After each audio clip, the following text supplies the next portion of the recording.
Amigos de Espacio 2026, iHeartRadio y 88.9 Noticias, y hay un refrán que dice que los últimos serán los primeros, y cerrando esta sección del once ideal, hoy nos toca platicar de la selección de Argentina, y qué mejor con alguien que la conoce bastante bien para hablar de todo lo que se espera de esta selección, que sin duda es uno de los grandes favoritos para ganar la Copa del Verano, y hoy nos acompaña Fabián Taboada de ESPN. Fabián, muchas gracias por estar con nosotros. Bienvenido a Espacio 2026. ¿Cómo estás? ¿Cómo están todos por allí? Un placer, muchísimas gracias por la invitación. Me parece, Fabián, no sé qué pienses, que el ciclo de Qatar hasta llegar acá a este torneo fue bueno, ¿no? La Copa América, líder en las eliminatorias. ¿Cómo evalúas este ciclo de 3 años y medio que fue en esta ocasión? Sí, bien lo marcás en esto de 3 años y medio, porque nos vamos a detener tal vez en un mundial que parece ha llegado más rápido, porque obviamente el tiempo fue menor teniendo en cuenta aquel diciembre de 2022. La realidad para el seleccionado argentino yo creo que hay que dividirla en varias etapas en ese proceso. El primero obviamente estaba de la mano de la confirmación, después de lo que fue el festejo, que era imponerse nuevamente en América, ¿no? Mostrar ese potencial. Tengan en cuenta ustedes que Argentina no era campeón de un torneo grande desde el año 93, se consagró recién en la Copa América 2021, repitió en el Mundial, obviamente la finalísima, que es un partido en el camino, eh, pero en la Copa América lo pudo validar en una final en la que me parece justamente ese peso, tal vez de ya saberse campeón de Copa América más Mundial, bueno, terminó resolviendo la balanza en favor de Argentina, que tranquilamente podría haber perdido aquella definición. Después vino una eliminatoria que establece el torneo más complicado de analizar, ¿no? Porque se va jugando a doble fecha, con muchísimo espacio entre una realidad y otra, ¿no? Jugadores que tienen mejor rendimiento, lesionados, etcétera, etcétera. Entonces no es un torneo como Copa América, como Mundial, Copa Confederaciones o un torneo de un ciclo muy corto.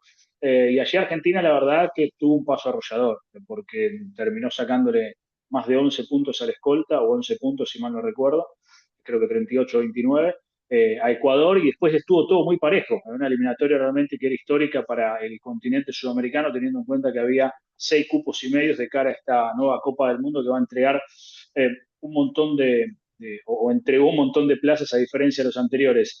Ahora, llega tal vez la parte más compleja de ese ciclo, de este ciclo de mundial a mundial, que es justamente la conformación de la lista, con un montón de lesionados y un montón de grandes figuras, tal vez del mundial anterior o de esa Copa América, que no están atravesando su mejor momento. Por lo tanto, como ocurre con todas las listas en todos los países del mundo, siempre hay lugar para la polémica. Cuando llega Lionel Scaloni, Fabián, había dudas, ¿no? Se decía, bueno, pues no ha dirigido pues alguna selección mayor, ¿no? Venía más bien de equipos con límite de edad de la Federación de Argentina. ¿Cuál ha sido el éxito de Lionel Scaloni, consideras, Fabián, para ganar primero el torneo y para tener ahora este buen ciclo del que estamos hablando? Bueno, la realidad era una apuesta, la de Scaloni, que venía más de la negativa de otros de hacerse cargo de esa responsabilidad, que del mérito propio de Scaloni, más allá del trabajo que venía realizando, obviamente a nivel juvenil. Fue una apuesta que salió bien. Ahora, dentro de esa apuesta hay dos cuestiones que son insoslayables. Número uno, ocurre en todos los países del mundo y en todos los trabajos y demás, que es el resultado. Si Scaloni no hubiese ganado la Copa América 2021, no sé qué pasaba, si hubiese perdido feo en la del 2019, lo mismo. La realidad es que al no haber opciones y empezar a mancomunar también algunas cuestiones importantes, la sensación es que el espacio se le fue abriendo y él lo supo aprovechar. ¿Y por qué marco esto? Porque la realidad es que ofició de entrenador, no solo de seleccionador, que son dos cosas diferentes, sobre todo en el Mundial. Eh, Apareciendo nombres que tal vez no estaban en los planes de muchos, aprovechando ese momento, que es tal vez ahora el que se le recrimina no le respeta, o por lo menos no va con la misma fórmula a esta Copa del Mundo, y metiendo rotación en un equipo que se fue haciendo con el andar de los partidos.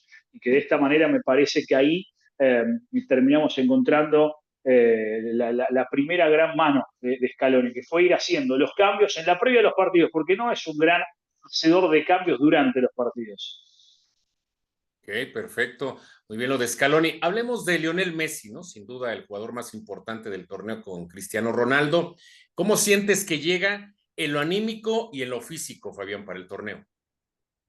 Bueno, hace un par de años tomó la decisión, obviamente, de irse al fútbol de los Estados Unidos, que si bien ha tenido modificaciones con el correr del tiempo, apostando a talento joven de la región, de otros países, etcétera, etcétera, sigue siendo un campeonato con ciertas licencias. Uno a veces ve los goles de Messi o lo que fuese y ve tal vez errores de marca o de concepto que están eh, tal vez más alineados con un fútbol show, con un deporte show bien estadounidense, ¿no?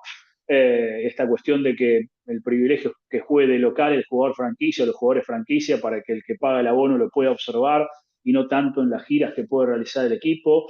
Si bien es muchísimo más competitiva, la realidad es que no es una Liga Elite como la que venía jugando Messi en la previa de cada mundial, ¿no? Porque siempre estuvo en Barcelona, después en París Saint-Germain.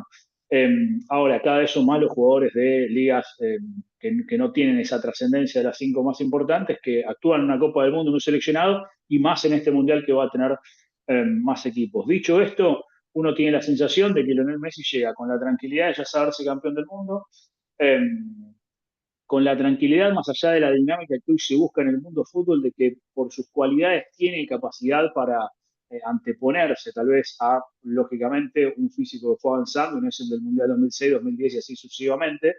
Eh, Así que me parece va a ser importante para Messi cómo pueda transitar sobre todo Argentina en la primera rueda, ¿no? Si es que la puede pasar bien sin un desgaste innecesario y con la carga si se quiere, justamente necesaria de minutos de Messi. Parece que va a ser importante eso de cara a lo que podría ser, siempre y cuando Argentina pase la primera fase, toda la segunda instancia completa, que va a tener obviamente el agregado de un partido más en este campeonato. Uno de los mejores jugadores de la Champions League que terminó el pasado sábado, sin duda fue Julián Álvarez, ¿no? Incluso ya se habla de que podría ir al Barcelona, de todo lo que puede costar.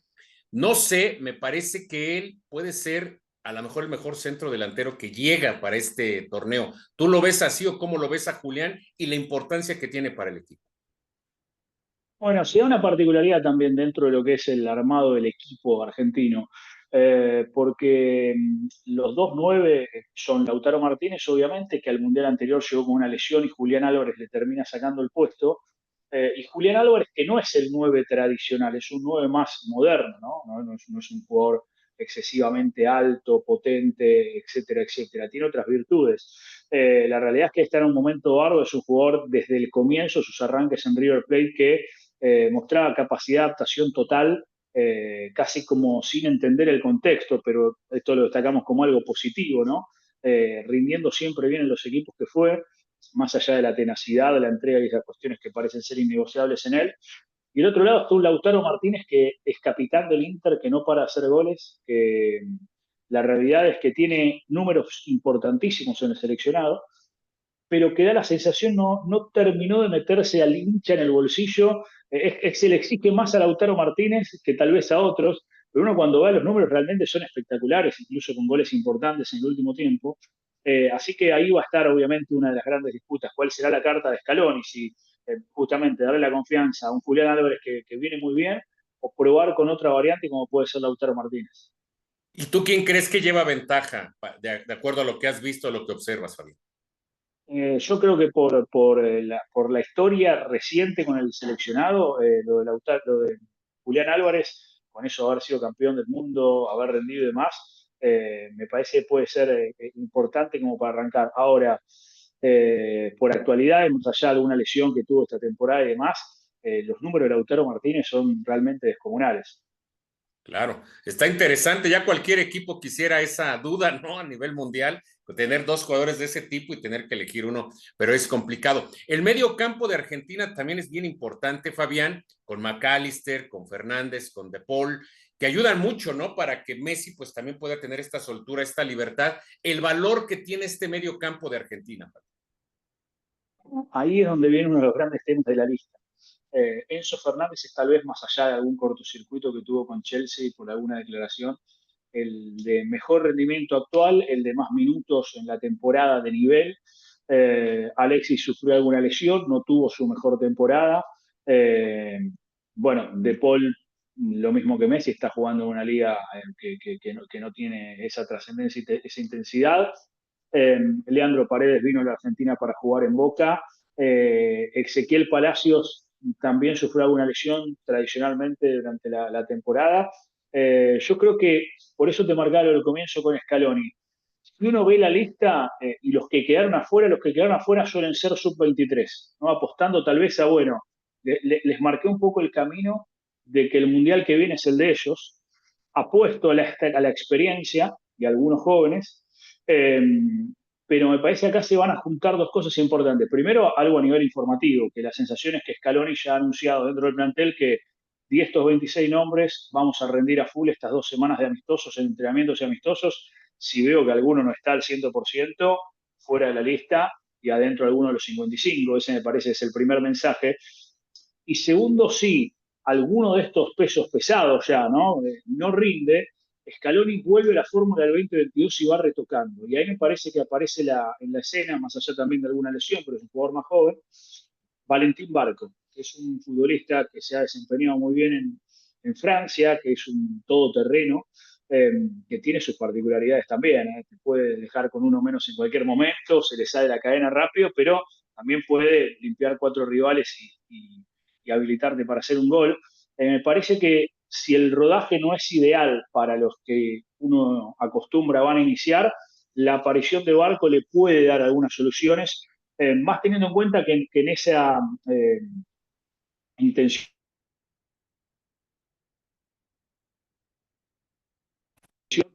buen día uno de los grandes ausentes de la liga. Ah, perfecto. También se habla mucho de un gran socio que tuvo en su momento Leo Messi, como era Ángel Di María. Se habla que tal vez no se ha encontrado ese jugador o que ese jugador se extraña. ¿Es así, Fabián? Bueno, lo de María es un caso realmente muy particular porque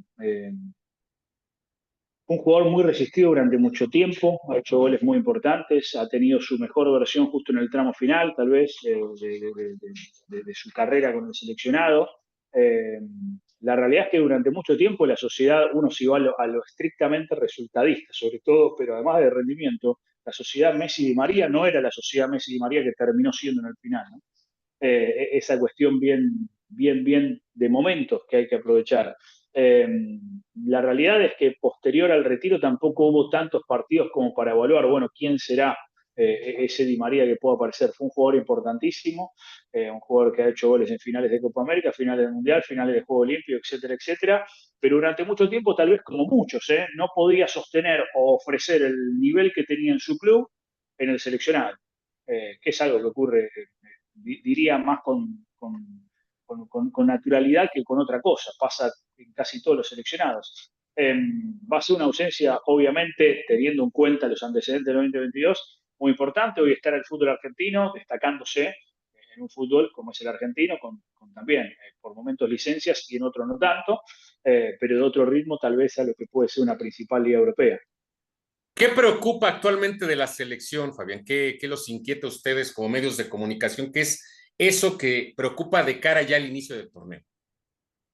Bueno, algo que, salvo la Francia de 2018-2022, hay que irse recién, creo, a más o menos la Brasil 94-98, esa sensación de que con el mote de campeón podés darte ciertas licencias en el armado de la lista y con ciertos honores y laureles darle espacio a jugadores que por actualidad sobre todo uno intuye no están al 100%, desde lo futbolístico y desde lo físico, sobre todo por un proceso de edad lógico del paso del tiempo, y uno cuando ve la lista dice, bueno, este estuvo lesionado, este estuvo lesionado, este estuvo lesionado, este estuvo lesionado, va con lo justo en ese sentido, más allá de que hemos visto en la última Copa del Mundo, no hay muchísima modificación y demás.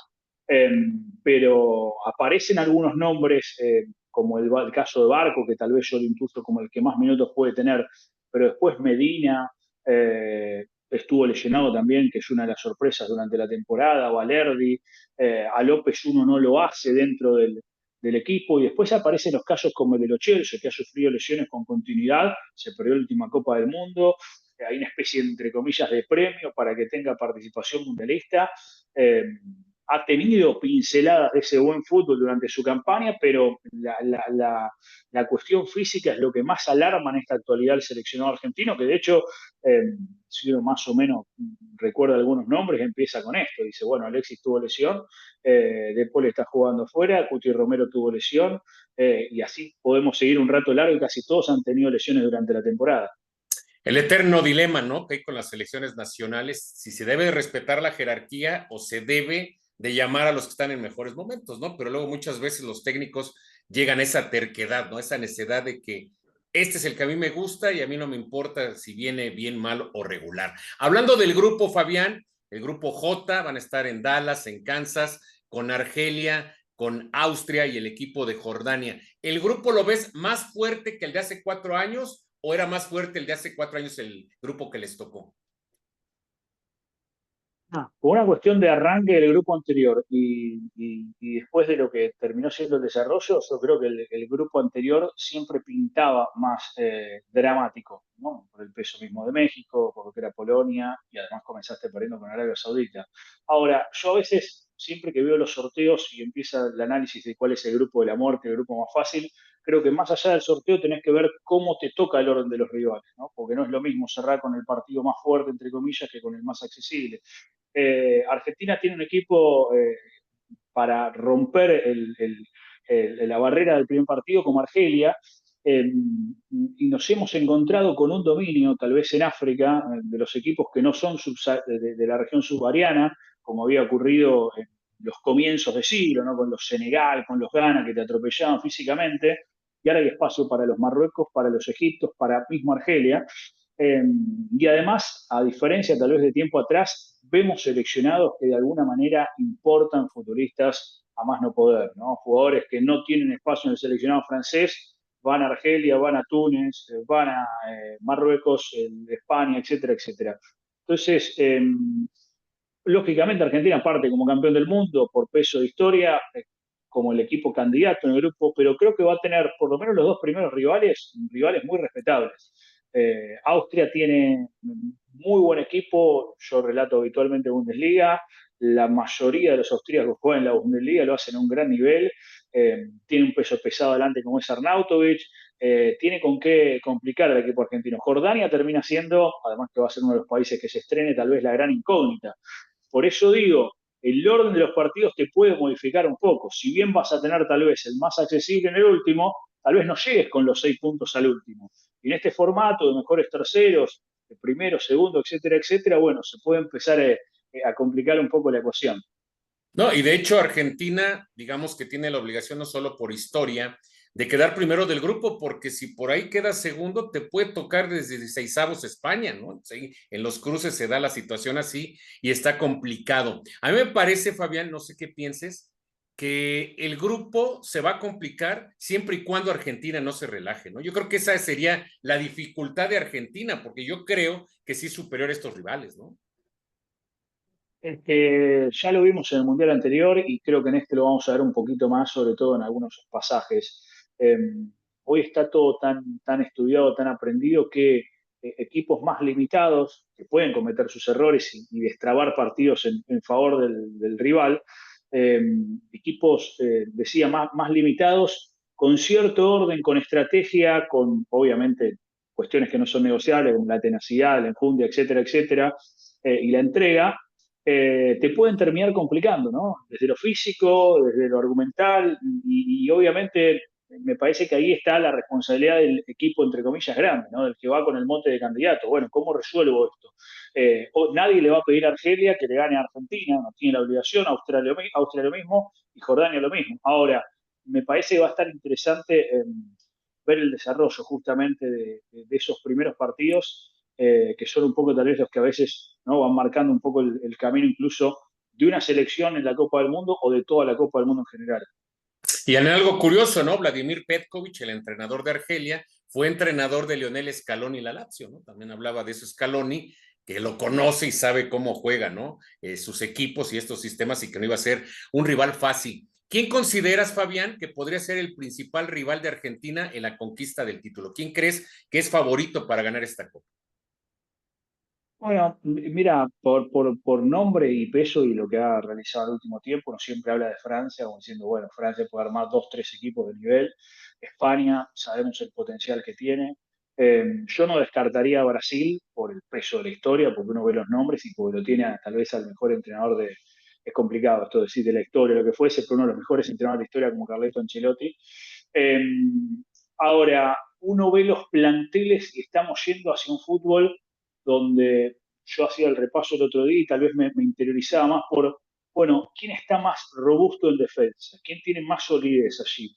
Porque me parece que vamos a ir a una tendencia, sobre todo con las modificaciones de regla, etcétera, etcétera, más un fútbol espectáculo show para las ansiedades de esta era, ¿no? Este 5-4 del Paris Saint-Germain contra el Bayern Múnich, de muy poca marca. Entonces me parece que tal vez un equipo que ofrezca, obviamente, potencial ofensivo, pero que sea robusto, tenaz atrás, ese me parece puede ser el equipo que saque una luz de ventaja por sobre el resto, ¿no? Porque uno va viendo los planteles y demás, y hay planteles que son tres mediocampistas, cinco defensores, y todos delanteros, o mediocampistas que ofician como ofensivos. Entonces me parece que va a ser interesante justamente eh, sin quedarse con lo de arriba, porque si no haces goles va a ser muy complicado, pero digo, alguno que esté sólido, y cuando digo sólido no es solo nombre, sino funcionamiento, momento, no lesiones, etcétera, etcétera, que puede salir de estos nombres, o incluso alguno que no esté dentro del radar, me parece que puede hacer una buena Copa del Mundo.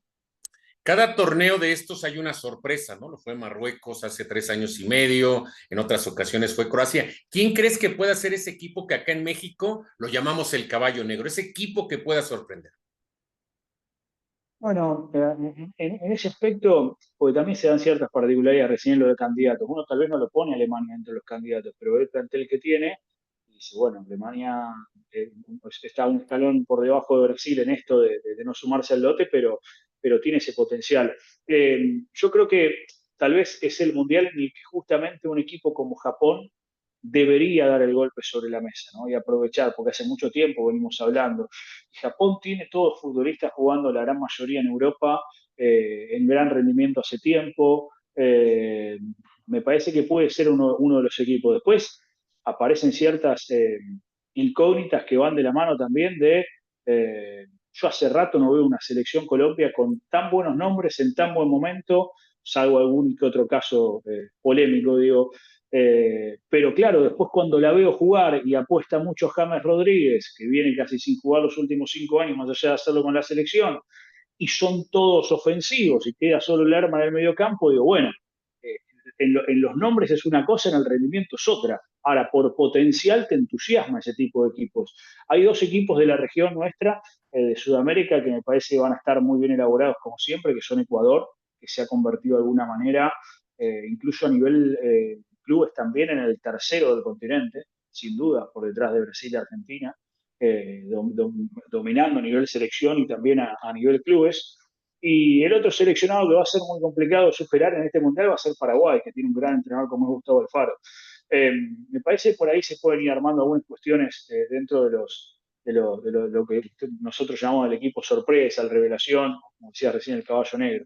Después hay equipos que realmente uno no los tiene, como decíamos Jordania y demás, más allá de la preparación o partidos que podamos haber realizado, la República Democrática del Congo y demás. Bueno, también veremos hacia dónde vamos. Me parece que va a ser un mundial eh, particular por la cantidad de equipos, por todo este cambio de reglamentaciones que estamos viendo y por todas esas cuestiones bien de esta nueva era.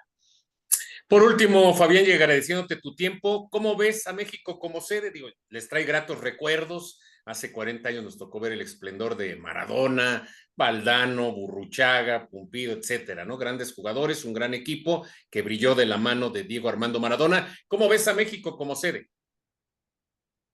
Bueno, la verdad, siempre que México esté es una alegría para el público argentino, ¿no? Además, parece un detalle menor, pero que haya un país de habla hispana cobijando parte de una Copa del Mundo siempre es importante para periodistas, público en general, etcétera, etcétera, más allá de que toque o no toque en esa zona.